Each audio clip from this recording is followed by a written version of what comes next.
With every ounce of my blood, with every breath in my lungs, won't stop until I'm phenomenal. However long it takes, I'll go to whatever lengths. It's gonna make me a monster though, but I'm never sane. Welcome back to Inside the GBL for week number 8. My name is Tyler Walker, your host. My guests are today, me, myself, and I. Next week we'll have a couple of guest appearances on the special edition of the Inside the GBL. And this week we're going to talk about what happened in week 7's action. We're going to talk about some of the league leaders in the statistics category. We're going to talk about the standings and how the rest of the season may play out. We're also going to look forward to week 8 and give you a little bit of a preview of the NWLA tournament. More on that coming next week's Inside the GBL. But first, let's take a look back at what happened in week 7. The first big storyline of the week was the games between the Lightning and the Nighttime Ninjas, because they were not played due to forfeits from the Lightning. The Lightning had some drama on Twitter early in the week, before the games even started. At first, Andrew Felde said he might retire. The team might have been disbanded. A lot of things were swirling around the Twitter universe, and I had no idea what was going on. And I was just like, what is happening? So I looked for info and all the information I was looking for. It looked like the Lightning were going to be done for the rest of the season. They weren't going to be playing, and the league was going to be cut to 5 teams.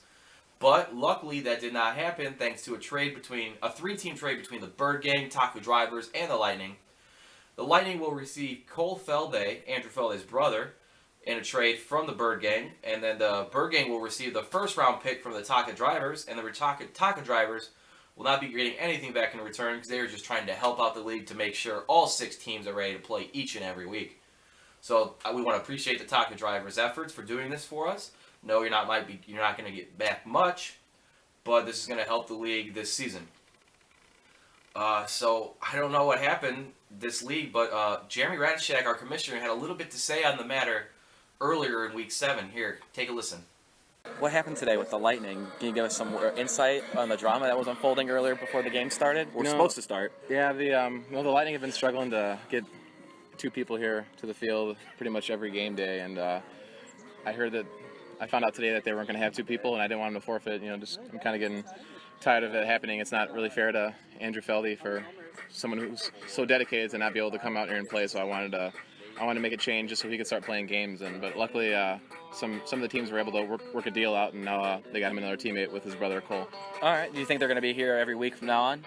It's hard to say. I mean, Cole really hasn't been here too much this year, but maybe now with that he's on team with his brother, he'll find a little more motivation to come out. So hopefully that happens, and all's well that ends well, I guess. All right. Thanks, Commish. All right, that was Jeremy Radishak, the GBL commissioner, on the situation between the Lightning and the GBL. So the fortunate ones were the Nighttime Ninjas. They got 2 easy wins without even having to step on it in the Yankee cage or on the Griffel grounds. So they're now 10-4 and in first place, and the Lightning are in disarray. They're at 4-8, and they're barely getting anyone to play every week. They've only had 1 full squad for 1 week this season. And each and every week after that, or before that, they only had 2 players. So we'll see if Cole Felde and Andrew Felde can get their team going before the end of the season and see if they can make a league push for the playoffs, because they're going to have to start winning every single game from here on out. But in the games that were actually played in week 7, the first 2 games were between the Stallionaires and the Bird Gang. And the first game was an exciting one. After going 2-2 after being tied 2-2, after a few innings, Matt Kuna was on the mound for the Stallionaires, and Nick Troush changed the fortunes for the Bird Gang with a solo walk-off home run in the bottom of the 5th inning, giving the Bird Gang their 5th win of the season and putting them right back into the playoff race for the rest of the season. This is what Nick Troush had to say about his walk-off home run in Game 1. Take a listen. All right, big win today, Nick. What can you contribute your efforts to for today's win over the Stallionaires' big upset in Game 1? I think it just came down to our pitching. They didn't really hit the ball too well besides that 1 inning. They got a couple home runs. And I came in and did pretty well. And we had good timely hitting. So that's... Now you guys are looking for the sweep. Think you can pull it off? Yeah, definitely. All right, thanks, Nick. Yeah. All right, that was Nick Troush talking about his walk-off home run in Game 1. Game 2 was a little different from Game 1. Game 1 was a typical Stallionaires game, low scoring. Game 2 was not a typical Stallionaires game. In the first inning, the Bird Gang came out swinging with a Nick Troush 3-run bomb, but after that, the Stallionaires started going. It was a windy day out too, so the ball started carrying. So the Stallionaires started hitting their own home runs of their own. And in the second and third inning, by the time it was the bottom of the third inning, it was already 9-3 for the Stallionaires. During the game, there was a total of 11 home runs hit. The Stallionaires had 6 of them, and the Bird Gang had 5 of them. So a lot of power here with a lot of the wind combined with that made the wiffle ball just fly out of the ballpark. A routine fly ball in the Griffel grounds was heading into the grass in center field, and it was gone. But the Stallionaires used their power to win Game 2 and ended up winning 11-8. Things got a little dicey at the end when in the bottom of the 5th, went up 11-7. The Bird Gang started getting something going and had a chance to tie the game with, again, Nick Troush at bat, and they just couldn't do it. So the Stallionaires hold on to split the series between the Bird Gang in Week 7. And now the Stallionaires are 7-5. The Bird Gang are 5-9. So things might get a little bit more interesting for weeks to come for both teams as they try to position themselves for the playoff race. And in Game 2, like I said, all these home runs. Matt Kuna had 4 of the 11 total home runs between the two teams. He upped his batting average over 100 points, if I'm not mistaken. This is what Matt Kuna had to say on his great day on the plate, and he was also named Hitter of the Week. So this is what Matt Kuna had to say. Today's games, you're hitting 207, and you hit 7 home runs today? What happened? Is that what it was? Yeah. I was just seeing a little better today. Really sticking to my approach, not trying to do too much, just hit it where it's pitched. You were saying earlier, just go up there, swing at the first pitch. Is that a new approach? No, that's always been the Stallionaires' approach. Going back to the early days, 2011, just go up there. If you get a strike first pitch, don't be afraid to swing. And, work today for us, hit a few balls out. Would have been nice to have some of our other teammates here. But, stuff happens, things come up. All right, thanks, man. Appreciate it, man. No Appreciate problem. it. All right, that was Matt Kuna on his incredible performance in Week 7. We're going to take a look at the next 2 games, the nightcaps between the Taka Drivers and Gashouse Gorillas. In Game 1, these both two teams were 6-6 and tied in 3rd place. And then the week before that, they were both 5-5 and tied in 3rd place. So this was their week to gain some separation from one of the teams, but that did not happen. They ended up splitting both games, and in Game 1, Gashouse Gorillas won 5-2 with Jim Tucker on the mound. Got his 7th win, a GBL league-leading win total. Jerry Radishak was still on fire to play, hitting a few more home runs. And it was a close game until the end. Radishak came in for Tucker, and the Taka Drivers were almost able to capitalize in the 4th inning by loading the bases, having multiple people on base. Same thing happened in the 5th, had people on base and just couldn't get anything going.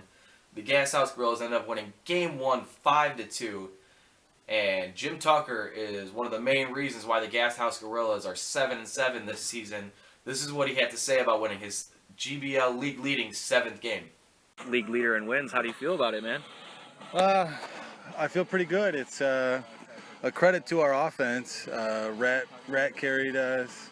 Ryan, Zach getting on base. It's easier to pitch with 5 runs, so we didn't have that at first, but the guys did a great job battling, and that's what it comes down to, having a good team around you. All right, thanks, Tuck. Congrats on your 7th victory. Thank you, appreciate it. All right, so that was Jim Tucker on winning his 7th game. Going into Game 2, the Taka Drivers, after dropping Game 1, looking for yet again another split this season, and they would end up getting it. They ended up shutting the door on the Gashouse Gorillas for the first 4 innings. They got 3 solo home runs, 2 from Jackson Buzia and 1 from Chris Bartley to take a 3-0 lead going into the bottom of the 5th. Then things got a little bit hairy there in the bottom of the 5th. The Gashouse Gorillas ended up getting two runs in, and they were down 3-2 with a chance to win the game in the bottom of the fifth. Zach McIntyre had a chance to win. He was 4 for 4 entering that at-bat with men on base, down by 1 in the bottom of the fifth, and he ended up striking out to end the game. So the Taka Drivers were able to capitalize this week again on getting a split. And Ryan Bogues won yet another game, giving himself 4 wins on the season. More on Ryan Bogues in a little bit, but this is what Ryan had to say about Game 2.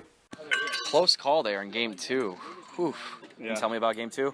That was a close game. They had our number the first game. We faced Tuck, and it's the best pitcher in the league, so nothing we can do about that. But we battled the second game, trying to be resilient, split like usual.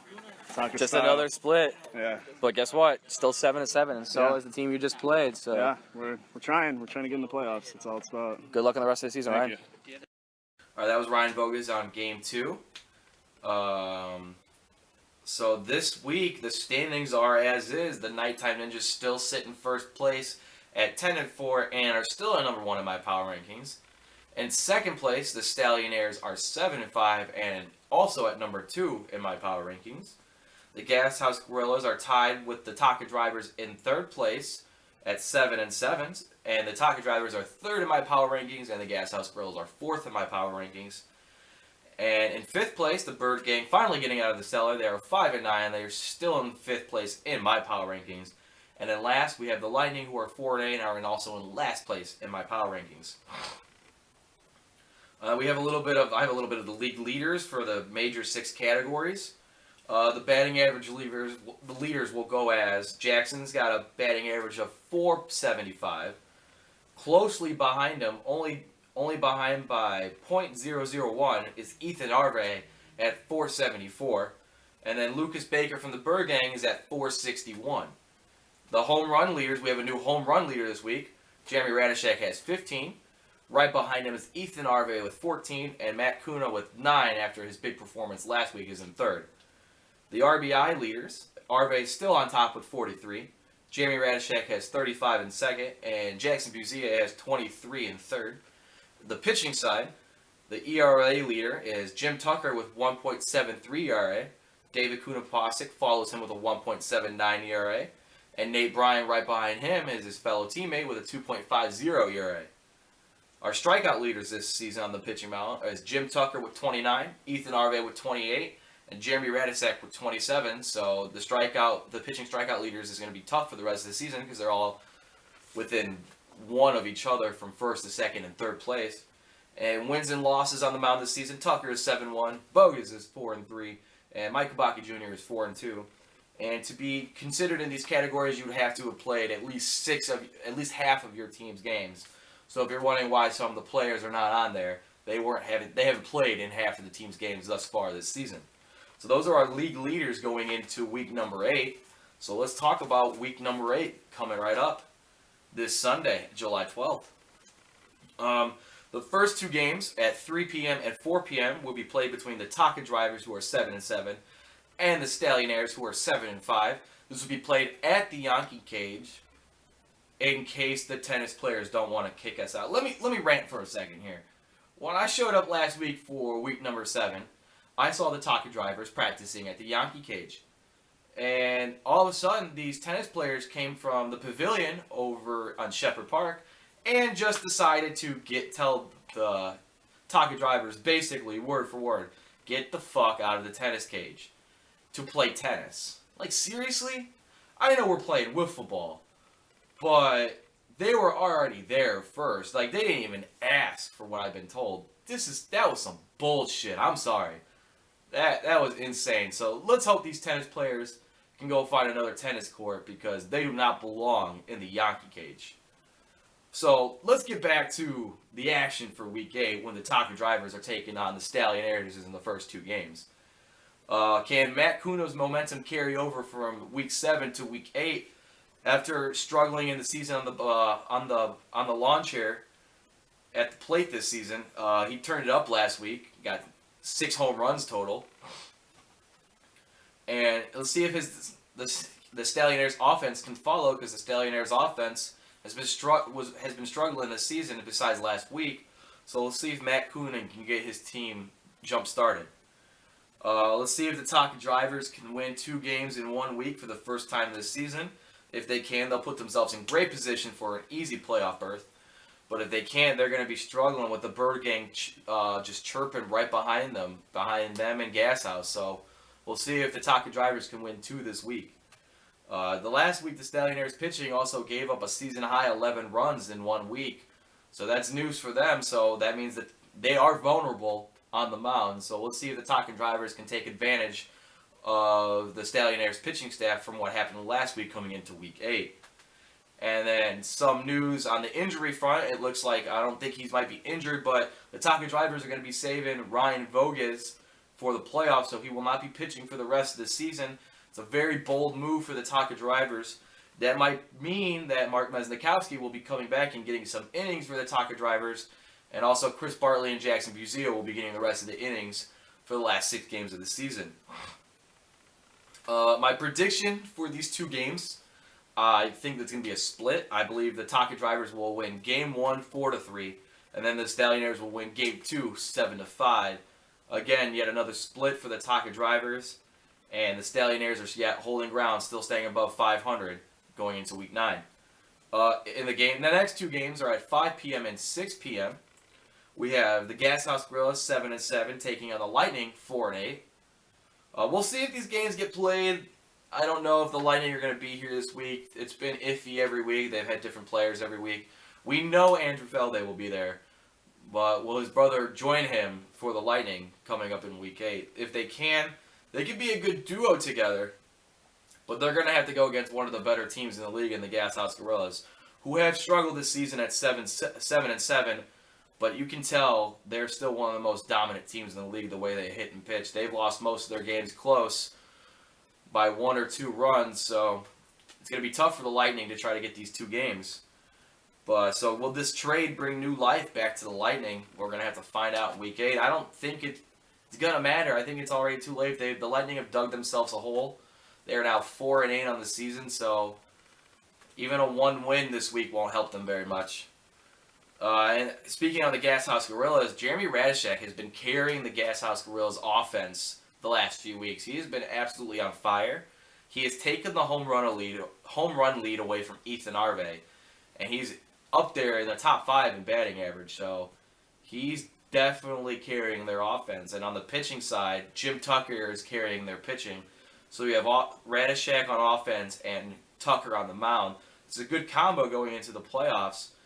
Tucker can also hit, and Rat can also pitch, so these 2 are doing very well. But Ryan Gallagher has been a little iffy this season. Not his best season in GBL.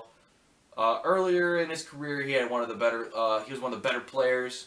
Let's see if he can turn it around this week and start hitting and pitching the way he used to back in the day when the GBL first started. Well, that's not calling him out here, but he has been doing. He still has been doing very well, but it's not Ryan Gallagher light. So my predictions for these 2 games, I believe the Gas House Gorillas are going to sweep the Lightning this week at 5 and 6 o'clock. In the first games, I have the Gas House Gorillas winning 9-2, and in the second game, I have them winning 6-3, and I have the Gas House Gorillas going to 9-7 going into Week 9. And then in the last 2 games, we have the nightcap. We have the Bird Gang taking on the Nighttime Ninjas. I'll be there to announce those 2 games. The Bird Gang, off to a slow start at 1-6 in the season. They have been 4-3 ever since the start, that 1-6 start. So they've been a little bit more dangerous this season. So let's see if Lucas Baker, who's been on fire as a rookie on the plate this season, and Nick Trouch has also came up big for the Bird Gang this season. And let's see if Matt Zarowski is going to be here this week, the manager of the Bird Gang, because he's having a very good season. He's improving on his numbers all around. So those 3 are making a late push to see if they can knock one of the top 4 teams out of the playoff race. And then for the Nighttime Ninjas, Ethan Arve is still on fire. Ethan Arve is a triple crown candidate for the GBL. He is .001 behind an average. He's 1 home run behind in the home run league. And on the RBIs, he already leads it by a few. So he has a chance to win the Triple Crown for the GBL this season. And then on the mound, He's been on fire. And then their other pitcher, Mike Kabaki, he did get rocked the last time he did pitch against the Taka Drivers. But before that, he was 4-1, and he was doing very solid on the mound. So let's see if Kabaki can get back into his groove and try to get a win for the Nighttime Ninjas this week. My predictions for the Nighttime Ninjas and the Bird Gang. The Nighttime Ninjas, I have them winning game 1 6-4, and then I have the Bird Gang winning game 2 5-4. So I do believe the Bird Gang are going to find a way to win another game, and I have a feeling that it's not going to matter much to the Nighttime Ninjas because they're still going to be in first place by the end of the week. The Bird Gang are just going to need these games more. The pressure's on for the Bird Gang. So I just believe this week we're going to have 2 splits and a Gas House Gorilla sweep. And the standings they're going to look a little different. If I'm correct, the standings would be Nighttime Ninjas will be 11-5.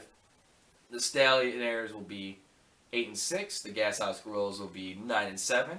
The Taka Drivers will be 8-8. The Bird Gang will be 6-10, and the Lightning will be 4-10.